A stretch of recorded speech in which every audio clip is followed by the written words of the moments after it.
Donald Trump unpredictable leader. উনি কখন কি বলেন আমরা এখন পর্যন্ত দেখছি, বিভিন্ন সময় বিভিন্ন কথা বলেন এবং এটা আমাদের সামাজিক এবং অর্থনৈতিক জীবনে সাংঘাতিক প্রভাব ফেলছে। কিন্তু আমেরিকা যদি কোনো সময় বলে কাউকে ভিসা দিচ্ছে না, যে দিবে না, এটা যে কোনো দলের টিমই হোক, আমার মনে হয় না তারা এতটুকু নমনীয় হবে যে তারা তাদেরকে আবার ভিসা দিবে। যুক্তরাষ্ট্র, ইসরায়েল আর ইরান সংঘাতে জড়িয়েছে তিন দেশ, আগুনে পুড়ছে শহর, কালো মেঘের মতো অন্ধকারে গ্লোবাল স্পোর্টস। এরই মধ্যে অনির্দিষ্টকালের জন্য পিছিয়ে গেছে কাতারে হতে যাওয়া আর্জেন্টিনা স্পেন ফিনালিসিমা ম্যাচ। এর বাইরে তিন দেশের উত্তেজনায় ঝুঁকিতে আছে ফিফা বিশ্বকাপ, কমনওয়েলথ গেম সহ আরও বেশ কটি বিগ ইভেন্ট।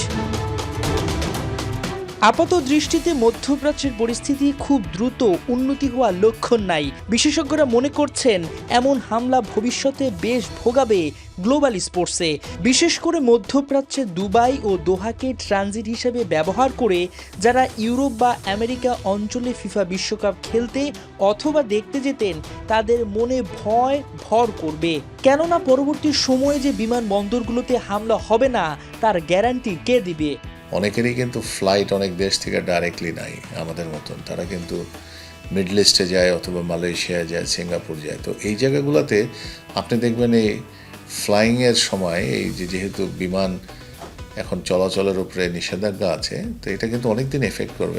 এমন আশঙ্কায় তৈরি হচ্ছে ফিফা বিশ্বকাপটা আদৌ গড়াবে কিনা, কেননা যে কোনো দল যুক্তরাষ্ট্রে যেতে ইউটার্ন নিতে পারে। একটা অস্থিরতার মধ্যে যে কোনো নিরাপদ পরিস্থিতি না তৈরি হলে যে কোনো দলই বলতে পারে আমরা যাচ্ছি না। যখনই বলতে পারেন যাচ্ছি না, তখনই কিন্তু একটা সমস্যা তৈরি হবে, যেমনটা আমাদের এবার ক্রিকেটে হলো। দর্শক উপস্থিতি কমার আশঙ্কাও জোরালো হচ্ছে।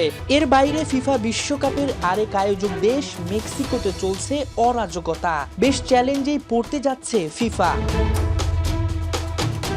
যদিও ফিফা নিজেদের সিদ্ধান্তে চলে, তবে অনেকে শঙ্কা করছেন প্রেসিডেন্ট ডোনাল্ড ট্রাম্প বিশ্বকাপে কয়েকটি দেশ নিয়ে হস্তক্ষেপ করতে পারেন। Donald Trump unpredictable leader. উনি কখন কি বলেন আমরা এখন পর্যন্ত দেখছি, বিভিন্ন সময় বিভিন্ন কথা বলেন এবং এটা আমাদের সামাজিক এবং অর্থনৈতিক জীবনে সাংঘাতিক প্রভাব ফেলছে। উনি সবাইকে অবশ্য আমন্ত্রণ জানিয়েছেন খেলতে যাওয়ার জন্য, কিন্তু সবাই হয়তোবা অতটা নিরাপদ ভাবছে না। আমরা হয়তোবা ভারতের ক্রিকেট খেলার সময় শুনছিলাম অনেকে পাকিস্তানি অরিজিন যারা আছেন তাদেরকে ভিসা দিবে না, কিছুটা সময় লাগছে, বাট তারপরে কিন্তু সবাই ভিসা পেয়েছে। কিন্তু আমেরিকা যদি কোনো সময় বলে কাউকে ভিসা দিচ্ছে না, যে দিবে না, এটা যে কোনো দলের টিমই হোক, আমার মনে হয় না তারা এতটুকু নমনীয় হবে যে তারা তাদেরকে আবার ভিসা দিবে। তবে হাল ছাড়ার পাত্র হবে না যুক্তরাষ্ট্র।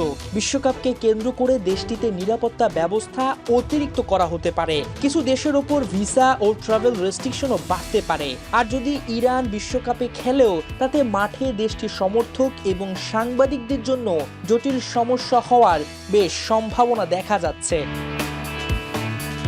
সব মিলিয়ে মাত্র 3 মাসের মধ্যে এমন পরিস্থিতির উন্নতি না হলে পিছিয়ে যেতে পারে বৈশ্বিক টুর্নামেন্টটি।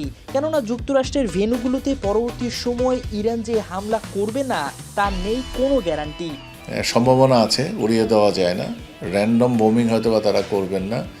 আতঙ্কের একটা কারণ হবে, যেরকম এয়ারপোর্টের উপরে বোমিং হয়েছে, কতজন হতাহত হয়েছেন আমরা এখনও জানি না, বাট এই আতঙ্ক তো বিরাজ করছে। এই আতঙ্ক থেকে ফিরিয়ে আনার জন্য অনেকখানি সময় লাগবে মানুষকে স্টেবল করার জন্য। সত্যিকার অর্থে there has to be something, a proper visible negotiation between these warring sides.